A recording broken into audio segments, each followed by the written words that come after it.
ಶ್ರೀ ಗಣಪತಿ ಶಾರದಾ ಗುರುಭ್ಯೋ ನಮಃ. ಯತ್ರ ಯೋಗೇಶ್ವರ ಕೃಷ್ಣೋ ಯತ್ರ ಪಾರ್ಥೋ ಧನುರ್ಧರಃ ತತ್ರ ಶ್ರೀ ವಿಜಯ ಭೂತಿರ್ಧ್ರುವ ನೀತಿರ್ಮತಿರ್ಮಮ. ಶ್ರೋತೃಗಳಿಗೆ ಶ್ರೀ ಅಳಸಿಂಗರಾಚಾರ್ಯ ವಿರಚಿತ ಶ್ರೀ ವ್ಯಾಸ ಮಹರ್ಷಿ ಪ್ರಣೀತ ಶ್ರೀಮನ್ ಮಹಾಭಾರತದ ಶಾಂತಿ ಪರ್ವದಲ್ಲಿ ಭೀಷ್ಮನು ಯುಧಿಷ್ಠಿರನಿಗೆ ಗುರು ಶಿಷ್ಯ ಸಂವಾದದಿಂದ ಅಧ್ಯಾತ್ಮ ತತ್ವವನ್ನು ತಿಳಿಸಿದುದು ಎಂಬ 212ನೆಯ ಅಧ್ಯಾಯಕ್ಕೆ ಸ್ವಾಗತ.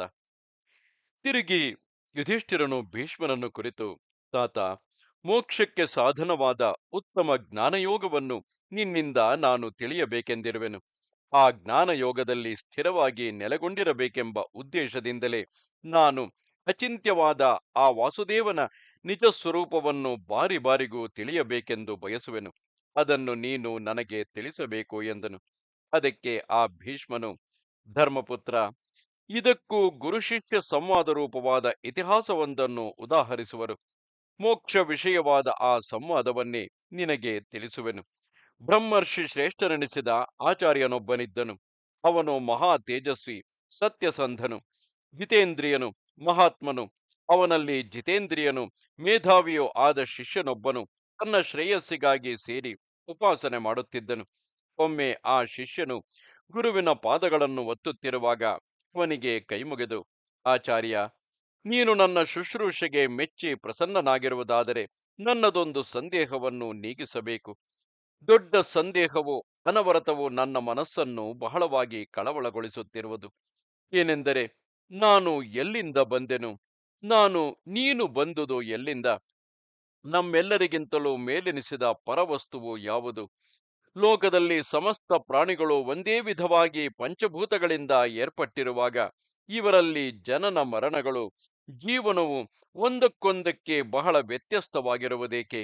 ಈ ವೈಷಮ್ಯವು ಹೇಗೆ ಉಂಟಾಯಿತು? ವೇದಗಳಲ್ಲಿ ಕೂಡ ಬೇರೆ ಬೇರೆ ವರ್ಣ ವಿಭಾಗ ಮಾಡಿ ಬೇರೆ ಬೇರೆ ಧರ್ಮಗಳನ್ನು ನಿರ್ಣಯಿಸಿರುವುದೇಕೆ? ಸ್ಮೃತಿ ವಾಕ್ಯಗಳು ಅವನ್ನೇ ಅನುಸರಿಸಿರುವುದೇಕೆ? ಈ ಅಂಶಗಳನ್ನೆಲ್ಲ ಸಕಾರಣವಾಗಿ ನನಗೆ ವಿವರಿಸಿ ತಿಳಿಸಬೇಕು. ಆ ಶ್ರುತಿ ಸ್ಮೃತಿಗಳು ನಿರ್ಣಯಿಸುವ ವರ್ಣಾಶ್ರಮ ಧರ್ಮ ಭೇದಗಳನ್ನು, ಸಮಸ್ತ ವರ್ಣಗಳಿಗೂ ಸಾಮಾನ್ಯವೆನಿಸಿದ ಧರ್ಮಗಳನ್ನು ನನಗೆ ಯಥಾವತ್ತಾಗಿ ವಿವರಿಸಬೇಕು ಎಂದನು. ಅದಕ್ಕೆ ಆ ಗುರುವು, ನೀನು ಕೇಳುವ ಈ ವಿಚಾರಕ್ಕೆ ಅಧ್ಯಾತ್ಮ ತತ್ವವೆಂದು ಹೆಸರು. ಇದು ಅತ್ಯುತ್ತಮವಾದುದು, ಗೋಪ್ಯವಾದುದು. ಎಲ್ಲ ಶಾಸ್ತ್ರಗಳಿಗೂ ವಿದ್ಯೆಗಳಿಗೂ ಇದೇ ಮುಖ್ಯ ಸಾರವೆನಿಸಿದೆ. ಈ ಜಗತ್ತೆಲ್ಲವೂ ವಾಸುದೇವನೇ ಎಂದು ತಿಳಿ. ವೇದದ ಮುಖವೆನಿಸಿಕೊಂಡ ಪ್ರಣವವು ಆತನೇ. ಸತ್ಯ, ದಾನ, ತಪಸ್ಸು, ಯಜ್ಞ, ತಿತಿಕ್ಷೆ, ದಮ, ಆರ್ಜನವೆಂಬ ಈ ಗುಣಗಳಿಗೆ ಲಭ್ಯನು ಅವನೇ. ವೇದಜ್ಞರು ಅವನನ್ನೇ ಸನಾತನನೆಂದು, ಸರ್ವವ್ಯಾಪಿಯೆಂದು, ಸೃಷ್ಟಿಸ್ಥಿತಿ ಲಯಕರ್ತನೆಂದು, ಶಾಶ್ವತ ಬ್ರಹ್ಮನೆಂದು ನಿರ್ಧರಿಸಿರುವರು. ವೃಷ್ಣಿಕುಲದಲ್ಲಿ ಕೃಷ್ಣಾವತಾರವನ್ನೆತ್ತಿದ ಆ ಶ್ರೀಹರಿಯ ಚರಿತ್ರವು ಆ ಬ್ರಹ್ಮವನ್ನೇ ವಿಷಯೀಕರಿಸುವುದು. ವಾರ್ಷ್ಣೇಯವೆಂದು ಕರೆಯಲ್ಪಡುವ ಆ ಇತಿಹಾಸವನ್ನು ತಿಳಿಸುವೆನು, ಕೇಳು. ದೇವದೇವನಾದ ವಿಷ್ಣುವಿನ ಈ ಮಹಿಮೆಯನ್ನು ಬ್ರಾಹ್ಮಣರು ಬ್ರಾಹ್ಮಣರಿಂದಲೂ, ಕ್ಷತ್ರಿಯರು ಕ್ಷತ್ರಿಯರಿಂದಲೂ, ವೈಶ್ಯರು ವೈಶ್ಯರಿಂದಲೂ, ಶೂದ್ರರು ಶೂದ್ರರಿಂದಲೂ ಕೇಳಿ ತಿಳಿಯಬಹುದು. ಅದನ್ನು ಕೇಳುವುದಕ್ಕೆ ನೀನು ತಕ್ಕ ಪಾತ್ರವೇ. ಮಂಗಳಕರವೆನಿಸಿದ ಆ ವಾರ್ಷ್ಣೇಯಾಧ್ಯಾತ್ಮವನ್ನೇ ನಿನಗೆ ಹೇಳುವೆನು. ಎಲ್ಲಕ್ಕಿಂತಲೂ ಮೇಲೆನಿಸಿ ಪರಮ ಪದವೆನಿಸಿದ ಆ ವಿಷ್ಣುವಿನ ಸ್ಥಾನವೇ ನಿರ್ವಾಣ ಅಥವಾ ಮೋಕ್ಷವೆನಿಸುವುದು.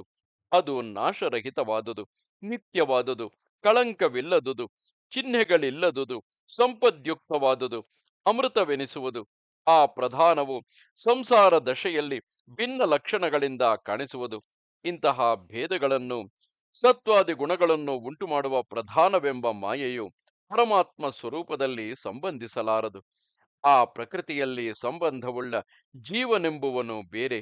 ಯಾವಾಗಲೂ ಪುರುಷನಿಂದ ಅಧಿಷ್ಠಿತವಾಗಿ ವ್ಯಾಪಕವಾಗಿ ಲೋಕಕ್ಕೆ ಕಾರಣವಾಗಿ ಕಾಲರೂಪವೆನಿಸಿದ ಪ್ರಧಾನವು ಅಂದರೆ ಪ್ರಕೃತಿಯು ಸರ್ವಶಕ್ತನಾದ ವಿಷ್ಣುವಿನಿಂದ ಕಲಗಿಸಲ್ಪಟ್ಟಾಗ ನಾನಾ ರೂಪವುಳ್ಳ ಬೇರೆ ಬೇರೆ ಭೂತ ವರ್ಗಗಳಾಗಿ ಪರಿಣಮಿಸುವುದು. ಇದೇ ಭೂತ ಸೃಷ್ಟಿ. ಪುರುಷನು ಸಾಕ್ಷೀಭೂತನಾಗಿದ್ದುಕೊಂಡು ಸತ್ಯ ಇಲ್ಲದ ಆ ಪ್ರಧಾನದಲ್ಲಿ ತಾನೇ ಒಳಹೊಕ್ಕು ತಾನು ಭೇದರಹಿತನಾಗಿದ್ದರೂ ಆ ಪ್ರಧಾನದಲ್ಲಿ ತಾನೇ ಒಳಹೊಕ್ಕು ಭಿನ್ನ ಲಕ್ಷಣಗಳಿಂದ ಕಾಣುವನು. ಆದರೆ ಪರಮ ಪುರುಷನು ಅದರಲ್ಲಿ ಸಂಬಂಧ ಪಡುವುದಿಲ್ಲ. ಆದ್ಯಂತಗಳಿಲ್ಲದುದು, ಭಾವ ಅಭಾವಗಳೆಂಬ ಲಕ್ಷಣಗಳುಳ್ಳದ್ದು ಆದ ಕಾಲಚಕ್ರವೆಂಬುದು ಆ ವಾಸುದೇವನೇ ಎಂದು ತಿಳಿ. ಕಾಲಚಕ್ರವು ಸುತ್ತುತ್ತಿರುವಂತೆ ಈ ಪ್ರಪಂಚವೆಲ್ಲವೂ ಸರ್ವೇಶ್ವರನಾದ ಆತನಲ್ಲಿ ಸೃಷ್ಟಿ ಸ್ಥಿತಿ ಲಯ ರೂಪದಲ್ಲಿ ಸುತ್ತಿ ಸುತ್ತಿ ಬರುತ್ತಿರುವುದು. ಆ ಪರಬ್ರಹ್ಮವಾದರೂ ಅಕ್ಷಯವಾದುದು, ಅವ್ಯಕ್ತವಾದುದು, ನಾಶರಹಿತವಾದುದು. ಪುರುಷ ಶ್ರೇಷ್ಠನಾದ ಪರಬ್ರಹ್ಮನೆಂದು ಕರೆಯಲ್ಪಡುವನು. ಆ ಕೇಶವನೇ ಸರನು, ಅಚಿಂತ್ಯನು ಆದ ಆತನೇ ಲೋಕದಲ್ಲಿ ಭಿನ್ನ ರೂಪದಿಂದ ಕಾಣಿಸುವನು. ಅವನು ಕಾಲ ಸ್ವರೂಪನು. ಅವನಿಗೆ ಕಾಲ ಸ್ವರೂಪವನ್ನು ಹೋಲಿಸಿ ನೋಡು. ಶೀತೋಷ್ಣಾದಿ ಗುಣಭೇದವಿಲ್ಲದೆ ಪ್ರವರ್ತಿಸುವ ಕಾಲಕ್ಕೆ ಸ್ವತಃ ಶೀತೋಷ್ಣಗಳಿಲ್ಲ. ಆದರೆ ಸೂರ್ಯನ ಉದಯಾಸ್ತಮಯಗಳ ಮೇಲೆ ಇದು ಶೀತಕಾಲವು, ಇದು ಗ್ರೀಷ್ಮಕಾಲವು ಎಂದು ಜನರು ಹೇಳುವರು. ಈ ಗುಣಗಳೆಲ್ಲವೂ ಕಾಲವನ್ನು ಅನುಸರಿಸಿ ಬಂದು ಹೋಗತಕ್ಕವುಗಳು. ಮನುಷ್ಯನು ಪ್ರಕೃತಿಯಲ್ಲಿ ವರ್ತಿಸತಕ್ಕವನು ಮತ್ತು ಕಾಲಕ್ಕೆ ವಶನಾದವನು. ಅವನು ಅನುಭವಿಸತಕ್ಕ ಮತ್ತು ಗುಣಜನ್ಯಗಳಾದ ಸುಖ ದುಃಖಗಳು ತತ್ವಜ್ಞಾನಿಯನ್ನು ಹಿಡಿಯಲಾರವು. ಮೂಲ ಪ್ರಕೃತಿ ಎಂಬುದೇ ಪುರುಷನಿಂದ ಅಧಿಷ್ಠಿತವಾಗಿ ಲೋಕವನ್ನು ಹುಟ್ಟಿಸುವುದು. ಆ ಪ್ರಕೃತಿ ಸಂಬಂಧದಿಂದ ಪುರುಷನೇ ದೇವತೆಗಳು, ಪಿತೃಗಳು, ಋಷಿಗಳು, ಯಕ್ಷ ರಾಕ್ಷಸರು, ನಾಗರು, ಅಸುರರು, ಮನುಷ್ಯ ರಾಕ್ಷಸರೆಂಬ ನಾನಾ ವರ್ಗಗಳನ್ನು ಸಂಕಲ್ಪದಿಂದ ಸೃಷ್ಟಿಸುವನು. ಅವನೇ ವೇದಗಳನ್ನು, ಶಾಸ್ತ್ರಗಳನ್ನು, ಲೋಕ ಧರ್ಮಗಳನ್ನು ಉಂಟು ಮಾಡುವನು. ಪ್ರಳಯ ಕಾಲದಲ್ಲಿ ಪ್ರಕೃತಿ ದಶೆಯನ್ನು ಹೊಂದಿದ ಪ್ರಪಂಚವನ್ನು ಯುಗಾರಂಭದಲ್ಲಿ ತಿರುಗಿ ಸೃಷ್ಟಿಸುವನು. ಗಿಡಗಳಲ್ಲಿ ಋತುಭೇದಗಳಿಂದ ರೂಪಭೇದಗಳು, ಫಲಭೇದಗಳು ಉಂಟಾಗಿ ಆ ಋತುವು ಕಳೆದೊಡನೆ ಅವೆಲ್ಲವೂ ಹೋಗುವವು.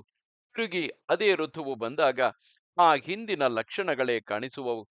ಹೀಗೆಯೇ ಪ್ರತಿ ಯುಗಾರಂಭದಲ್ಲಿ ತಿರುಗಿ ಹಿಂದಿನ ಯುಗದ ಆರಂಭ ಲಕ್ಷಣಗಳೇ ತಲೆದೋರುವವು. ಹೀಗೆ ಆಯಾ ಯುಗದ ಆರಂಭದಲ್ಲಿ ಪ್ರಾಣಿಗಳೆಲ್ಲ ತಲೆದೋರುವಂತೆ ಲೋಕಯಾತ್ರೆಗೆ ಸಂಬಂಧಪಟ್ಟ ಜ್ಞಾನವು ಅವುಗಳೊಡನೆಯೇ ಹುಟ್ಟುವವು. ಅವರವರಿಗೆ ಏರ್ಪಟ್ಟ ಬೇರೆ ಬೇರೆ ಧರ್ಮಗಳು ಅವರವರ ಸಂಗಡಲೇ ಹುಟ್ಟುವವು. ಅದರಿಂದಲೇ ಲೋಕ ವ್ಯವಸ್ಥೆಯು ಏರ್ಪಡುವುದು. ಜಗತ್ ಪ್ರಳಯವಾದಾಗ ಇತರ ಪ್ರಪಂಚದಂತೆ ವೇದಶಾಸ್ತ್ರಗಳು ಅಸ್ತಮಿಸುವವು. ಪುನಃ ಸೃಷ್ಟಿಯಾದ ಮೇಲೆ ಬ್ರಹ್ಮನ ಅನುಜ್ಞೆಯಿಂದ ಮಹರ್ಷಿಗಳು ಮರೆಸಿ ಹೋಗಿದ್ದ ವೇದಗಳನ್ನು, ಇತಿಹಾಸಗಳನ್ನು ತಮ್ಮ ತಮ್ಮ ತಪೋಮಹಿಮೆಯಿಂದ ಪಡೆಯುವರು. ಸ್ವಯಂಭುವಾದ ಆ ಬ್ರಹ್ಮನಿಗೆ ಮೊದಲು ವೇದಗಳು ಲಭಿಸಿದವು. ವೇದಾಂಗಗಳು ದೇವಗುರುವಾದ ಬೃಹಸ್ಪತಿಗೆ ಲಭಿಸಿದವು. ನೀತಿಶಾಸ್ತ್ರಗಳು ಭೃಗುಕುಮಾರನಾದ ಶುಕ್ರನಿಗೂ, ಗಾಂಧರ್ವ ಕಲೆಯು ನಾರದನಿಗೂ, ಧನುರ್ವೇದವು ಭರದ್ವಾಜನಿಗೂ ಲಭಿಸಿದವು. ಹಾಗೆಯೇ ದೇವರ್ಷಿಗಳ ಚರಿತ್ರೆಯನ್ನು ಗರ್ಗನು, ವೈದ್ಯ ಕಲೆಯನ್ನು ತ್ವಷ್ಟಾಶ್ರೇಯನು, ನ್ಯಾಯ ಕಲೆಯನ್ನು ಗೌತಮನು, ವೇದಾಂತ ಕರ್ಮಯೋಗಗಳೆರಡನ್ನು ವ್ಯಾಸಮುನಿಯು, ಶಿಲ್ಪಕಲೆಯನ್ನು ಭೃಗುವು ಪಡೆದರು. ಅನೇಕ ತರ್ಕಶಾಸ್ತ್ರಗಳು ಬೇರೆ ಬೇರೆ ವಿದ್ವಾಂಸರಿಂದ ಪ್ರವರ್ತಿಸಲ್ಪಟ್ಟವು. ಯುಕ್ತಿಯಿಂದಲೂ ಶಾಸ್ತ್ರಗಳಿಂದಲೂ ಸದಾಚಾರಗಳಿಂದಲೂ ನಿರ್ಣಯಿಸಲ್ಪಟ್ಟ ಬ್ರಹ್ಮವೇ ಲೋಕಕ್ಕೆ ಮುಖ್ಯ ಉಪಾಸ್ಯವೆಂದು ಅಂಗೀಕರಿಸಲ್ಪಟ್ಟಿದೆ. ದೇವತೆಗಳಾಗಲಿ ಋಷಿಗಳಾಗಲಿ ಉತ್ಪತ್ತಿರಹಿತವಾದ ಆ ಪರಬ್ರಹ್ಮವನ್ನು ತಿಳಿಯಲಾರರು.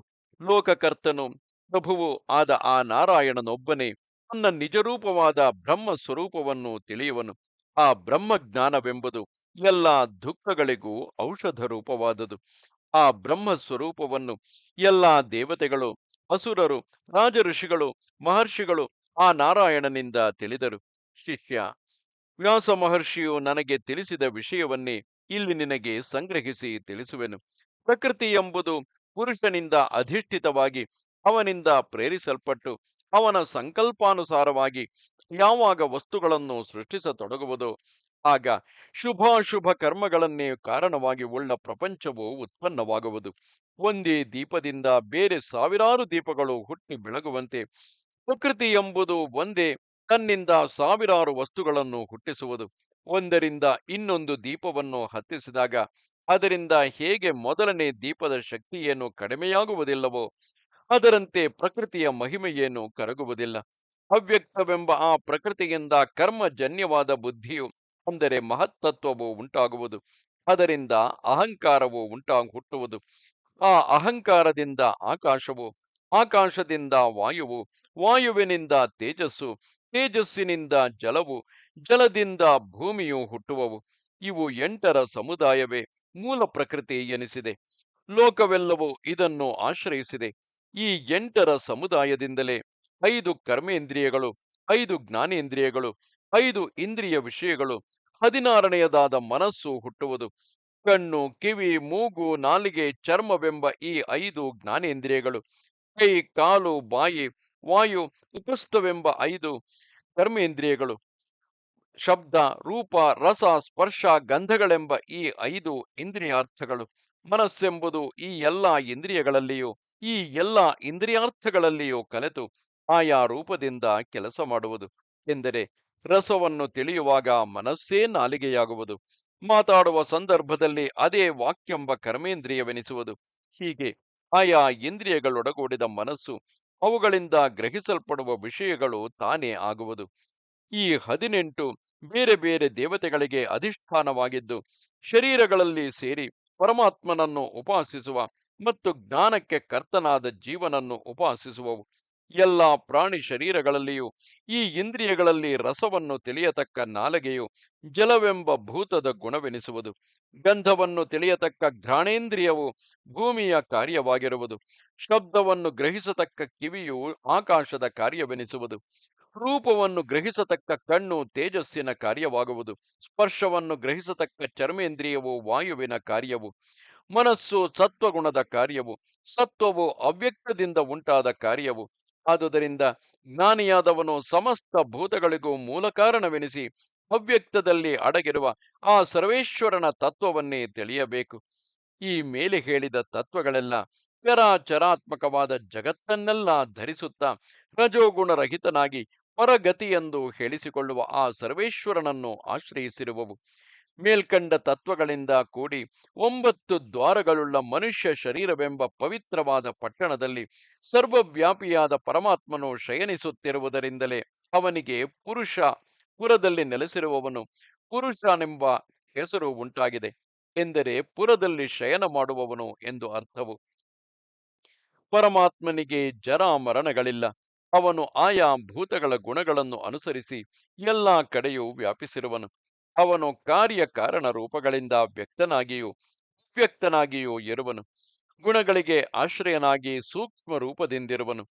ದೀಪವೆಂಬುದು ಸಣ್ಣದಾಗಿದ್ದರೂ ದೊಡ್ಡದಾಗಿದ್ದರೂ ಪ್ರಕಾಶ ರೂಪವಾಗಿಯೇ ಇರುವಂತೆ ಪುರುಷನು ಎಲ್ಲ ಸ್ಥೂಲ ಸೂಕ್ಷ್ಮಗಳಲ್ಲಿಯೂ ಜ್ಞಾನ ರೂಪದಿಂದ ಬೆಳಗುತ್ತಿರುವನೆಂದು ತಿಳಿ.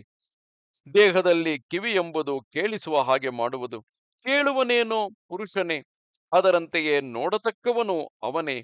ಆದುದರಿಂದ ಈ ಶರೀರವೆಂಬುದು ಆತ್ಮನಿಗೆ ಕೇವಲ ಸಾಧನ ಮಾತ್ರವು. ಎಲ್ಲಕ್ಕೂ ಕರ್ತನೇನೋ ಅವನೇ. ಕಟ್ಟಿಗೆಯಲ್ಲಿ ಅಗ್ನಿಯು ಯಾವಾಗಲೂ ಒಳಗೆ ಅಡಗಿದ್ದರೂ ಆ ಕಟ್ಟಿಗೆಯನ್ನು ಒಡೆದು ನೋಡುವಾಗ ಆ ಅಗ್ನಿಯು ಕಾಣಿಸುವುದಿಲ್ಲ. ಅದರಂತೆಯೇ ಶರೀರದಲ್ಲಿರುವ ಆತ್ಮವು ಆ ಶರೀರವನ್ನು ತುಂಡು ಮಾಡಿದಾಗಲೂ ಕಣ್ಣಿಗೆ ಗೋಚರಿಸಲಾರದು. ಆದರೆ ಉಪಾಯಾಂತರಗಳಿಂದ ಅದನ್ನು ಕಾಣಬಹುದು. ಕಟ್ಟಿಗೆಯನ್ನು ಮಥಿಸಿದಾಗ ಅದರೊಳಗಿನ ಬೆಂಕಿಯನ್ನು ಕಾಣಬಹುದಲ್ಲವೇ? ಅದರಂತೆಯೇ ಶರೀರದಲ್ಲಿ ಅಡಗಿರುವ ಆತ್ಮನನ್ನು ಯೋಗವೆಂಬ ಉಪಾಯದಿಂದ ಕಾಣಬಹುದಲ್ಲದೆ ಬೇರೆ ವಿಧದಿಂದ ಅದನ್ನು ತಿಳಿಯುವುದು ಸಾಧ್ಯವೇ ಇಲ್ಲ. ನದಿಗಳನ್ನು ನೀರು, ಸೂರ್ಯನನ್ನು ಕಿರಣಗಳು ಹಿಂಬಾಲಿಸುವಂತೆ ಆತ್ಮನನ್ನು ಶರೀರವೆಂಬುದು ಹಿಂಬಾಲಿಸುತ್ತಿರುವುದು. ಆ ಆತ್ಮವು ಕನಸಿನಲ್ಲಿ ಶರೀರವನ್ನು ಬಿಟ್ಟು ಪಂಚೇಂದ್ರಿಯಗಳೊಡನೆ ಹೋಗುವಂತೆಯೇ ಒಂದು ಶರೀರವನ್ನು ಬಿಟ್ಟು ಅದು ಇನ್ನೊಂದು ಶರೀರಕ್ಕೂ ಹೋಗುವುದೆಂದು ತಿಳಿಯಬೇಕು. ಮರಣವೆಂಬುದು ಇದೆ. ಆಗ ಆತ್ಮವು ಹಿಂದಿನ ದೇಹವನ್ನು ಬಿಟ್ಟು ಸೂಕ್ಷ್ಮೇಂದ್ರಿಯಗಳೊಡನೆ ಇನ್ನೊಂದು ದೇಹಕ್ಕೆ ಹೋಗುವುದು. ಅದು ತನ್ನ ಪೂರ್ವ ಕರ್ಮಗಳಿಗೆ ಕಟ್ಟುಬಿದ್ದು ದೇಹದಿಂದ ದೇಹಕ್ಕೆ ಹೋಗುತ್ತಾ ಬೇರೆ ಬೇರೆ ಅವಸ್ಥೆಗಳನ್ನು ಹೊಂದುತ್ತಿರುವುದು. ಅವನವನ ಪ್ರಾರಬ್ಧ ಕರ್ಮವೇ ಅವನನ್ನು ದೇಹದಿಂದ ದೇಹಕ್ಕೆ ಸೆಳೆದುಕೊಂಡು ಹೋಗುವುದೆಂದು ತಿಳಿ. ಇದು 212ನೆಯ ಅಧ್ಯಾಯವು. ನಮಸ್ತೆ ಶಾರದೆ ದೇವಿ ಕಾಶ್ಮೀರ ಪುರವಾಸಿನಿ ತ್ವಾಮಹಂ ಪ್ರಾರ್ಥೆಯೇ ನಿತ್ಯಂ ವಿದ್ಯಾದಾನಂಚ ದೇಹಿಮೆ. ನಮಸ್ಕಾರ.